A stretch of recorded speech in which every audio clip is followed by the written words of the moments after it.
যখন সূরাতুল লাহাব, এই সূরার মধ্যে আবু লাহাবের ধ্বংসের কথা আমার আল্লাহ বলেছেন। আবু লাহাব ধ্বংস হয়েছে, তার স্ত্রীও ধ্বংস হয়েছে, তার সম্পদাদি কোনো কিছুই কাজে লাগবে না। কিন্তু আবু লাহাব সোমবারের দিন শান্তি পায়, সোমবারের দিন তার আযাবটা একটু লাঘব হয়ে যায়। তার কারণ হলো এই আবু লাহাব যখন বিশ্বনবী জন্মগ্রহণ করেছিলেন, আবু লাহাব তার কানে একটা আওয়াজ এসে গেল। আবু লাহাবের দাসী ছিল সুয়াইবা। জুরে বলেন, আবু লাহাবের দাসীর নাম কি ছিল? সুয়াইবা। শিশু মুহাম্মদ জন্মগ্রহণ করার পরে আবু লাহাবের দাসী সুয়াইবা এসে বলতেছেন, কর্তাজি, মহারাজা, একটা খবর শুনেন, আপনার একটা বাতিজা জন্মগ্রহণ করেছে, এই বাতিজার নাম হলো মুহাম্মদ। আবু লাহাব বলতেছেন, তুই যেহেতু আমার একটা খুশির সংবাদ দিলি, বাতিজা মুহাম্মদ জন্মগ্রহণ করেছে, এই কারণে তুই আমার আজকে আমার কাজ আর করতে হবে না।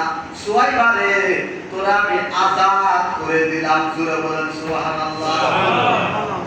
এতটুকু মুহাব্বতের কারণে আবু লাহাব, হাদিসে পাকের মধ্যে আছে, আবু লাহাব ধ্বংস হয়েছে ঠিক, কিন্তু যখন আবু লাহাব এই শাহাদাত আঙ্গুলি উঁচু করে ইশারা দিয়ে যখন নাকি আবু লাহাবের দাসীকে জামিন করে দিল, মুক্তি দিয়ে দিল, আজাদ করে দিল, এর কারণে আমার আল্লাহ তার প্রতি খুশি হইয়া, আবু লাহাব তো জাহান্নামী, আযাবের মধ্যে ভুগতেছেন, কিন্তু ওই যে নবীর জন্মের দিন, সোমবারের দিন, এই ঘটনা শুনে যখন তিনি তার বান্দিকে আজাদ করে দিলেন, এর কারণে প্রতি সোমবার আসলে আবু লাহাবের এই শাহাদাত আঙ্গুলি দিয়ে মধু বের হয়, এই সেই মধু খাইয়া তার আযাবটা একটু লাঘব হয়ে যায়। জোরে বলেন সুবহানাল্লাহ।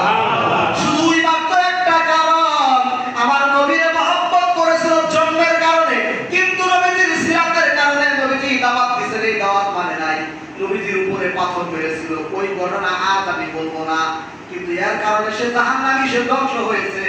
কিন্তু ওই যে টিট্টু যে মহব্বত করেছিল, এর কারণে প্রতি সোমবার ওই আঙ্গুল দিয়া মধু বের হয়। সম্মানিত হাজরিন, নবীকে ভালোবাসাটা হলো ইবাদত। নবীকে যদি ভালো না বাসতে পারেন, আপনার কোনো ইবাদত কবুল হবে না। নবীকে যদি খুশি না করতে পারেন, আল্লাহ আপনার কোনো কথা শুনবে না। বন্ধুরা আমার, রাসূলের আদর্শ যদি নিজে গঠন না করেন, রাসূল যদি আপনার সাথে না থাকে, তাহলে আপনি আল্লাহরেও পাবেন না। কারণ যত ইবাদত করেন, রাসূলের ভালোবাসা নাই, আপনার কোনো আমলের মূল্য নাই। খ্রিস্টানেরাও আমল করতে পারে, কিন্তু রাসূলের ভালোবাসা নাই। হিন্দুরাও আমল করতে পারে, কিন্তু রাসূলের তরিকা নয়, এই জন্য তারা জান্নাতে যেতে পারবে না। আর মুসলমানেরা একমাত্র আদর্শ মানবে বিশ্বনবী মুহাম্মদ সাল্লাল্লাহু আলাইহি ওয়াসাল্লামের। সম্মানিত হাজিরিন,